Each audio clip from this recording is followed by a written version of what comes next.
আজি আমি সালবাৰী ডিস্ট্ৰিক্ট ইউপিপিএলৰ মাইনৰিটি সেল যেটো কমিটি ইয়াক গঠন কৰাৰ অৰ্থে আজি বাজবাৰী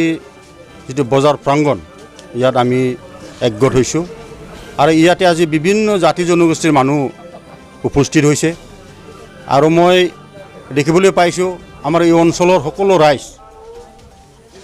ওলাই আহি পেলাই এই মাইনৰিটি সেল যেটো আমি গঠন কৰিছোঁ ইয়াত সকলোৱে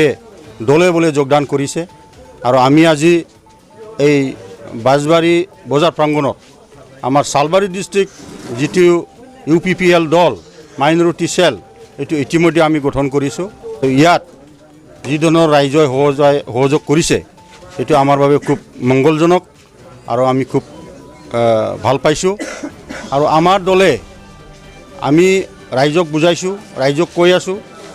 যে অহা 2020ত যেটো বিটিসি ইলেকশন হ'বলৈ গৈ আছে আমাৰ এই বিটিসি অঞ্চলত আমাৰ ইউপিপিএ দল হ'ল সেকেন্ড লাৰ্জেষ্ট দল আৰু 15-16 বছৰ যিসকলে শাসন চলাই আছে বিটিসি আজি এই অঞ্চলৰ ৰাইজই সকলোৱে 15-16 বছৰ শাসন কৰাৰ পিছত তেখেতসকলৰ পৰা চিটা মিটা সব পাইলে গতিকে এটা ৰাইজে বিচাৰিছে যে 2020 এটা ৰাজনৈতিক পৰিৱৰ্তন আৰু এই ৰাজনৈতিক পৰিৱৰ্তন কৰাৰ কাৰণে আজি সকলোৱে আমাৰ এই ইউপিপিএল দলত আমি যোগদান কৰাটো আজি দেখিবলৈ পাইছোঁ আজিও এই আমাৰ বাজবাৰী বজাৰ প্ৰাংগণত কমসে কম 150 জন আমাৰ মাইনৰিটি ভাইসকলে আমাৰ দলক যোগদান কৰিছে আৰু বহুত ৰাইজ বহুত অঞ্চলত আমাৰ দলক যোগদান কৰাৰ কাৰণে তেখেতে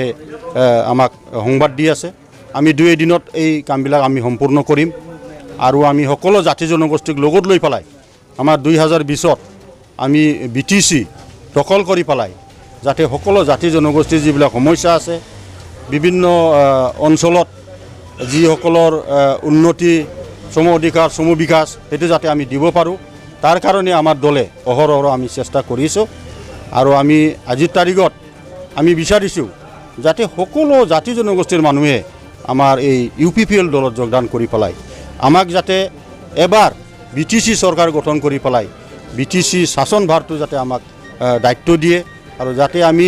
সকলো জাতি জনগোষ্ঠীৰ মাজত যেটো ভুল বুজাবুজি হৈ আছে বড় অনাবড় এইবিলাক যাতে আমি শেষ কৰিব পাৰোঁ কাৰণ যোৱা 15-16 বছৰত আমাৰ যিসকলে ৰুলিং পাৰ্টি তেখেতসকলৰ কিছুমান ভুল নীতিৰ কাৰণে এই অঞ্চলত বড় অনাবড় এটা ৰাজনীতিক মানে মতভেদ থাকাটো আমি দেখিবলৈ পাইছোঁ তাৰ কাৰণে আকৌ যাতে আমি আগৰ যেটো আমাৰ বিভিন্ন জাতি জনগোষ্ঠীৰ মাজত ভাতৃত্ববোধ আছিলে সেইটো যাতে আমি আকৌ ঘূৰাই আনিব পাৰোঁ তাৰ কাৰণে আমি অহৰহ চেষ্টা কৰিছোঁ সেইকাৰণে আমি অনুৰোধ কৰোঁ যাতে সকলো ৰাইজই আমাৰ ইউপিপিএল দলত আহি পেলাই আমাৰ লগত কাম কৰে তাৰ কাৰণে মই অনুৰোধ জনাইছোঁ এছএম নিউজলৈ ধন্যবাদ জ্ঞাপন কৰিছোঁ আজি আমাৰ চেণ্ট্ৰেল ইউপিপিএলৰ মাইনৰিটি সেলৰ নেতৃত্বত হালবাৰী জিলা সংখ্যালঘু গঠনাৰ্থে যিখন সভা বহিছিল আৰু এই সভাত আমি এখন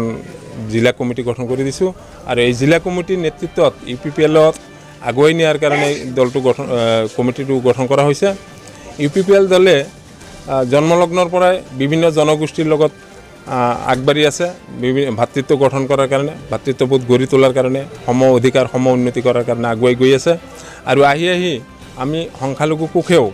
আমি এই বিটিসিত বড় অবড় ৰাজনীতি বিচৰা নাই আমি সেইটো নিষেধ কৰিম আৰু সেইটো নিষেধ কৰাৰ কাৰণেই আজি ইউপিপিএল দলৰ নেতৃত্বত সংখ্যালঘু কোষ গঠন কৰা হ'ল আৰু এই কোষৰ মূল উদ্দেশ্যই হ'ল যে বিটিসিত আমি শান্তিৰে প্ৰতিষ্ঠা কৰিম আৰু শান্তিৰে থাকিম থাকাৰ কাৰণে আমি বড় অবড়ৰ যেটো ৰাজনীতি চলাই আছে আসাম স্বাৰ্থবাদী নেতাৰ নেতৃত্বত আমি সেইটো নিষেধ কৰিম আৰু বিটিসিত যেটো অপশাসন হত্যা হিংসা চলি আছে কৰাপশ্যন চলি আছে এইবিলাক দূৰ কৰি এটা শান্তি প্ৰতিষ্ঠাৰ আৰু উন্নয়নমূলক সকলোৰে সাৰ্বজনীন উন্নয়নৰ কল্পে আমি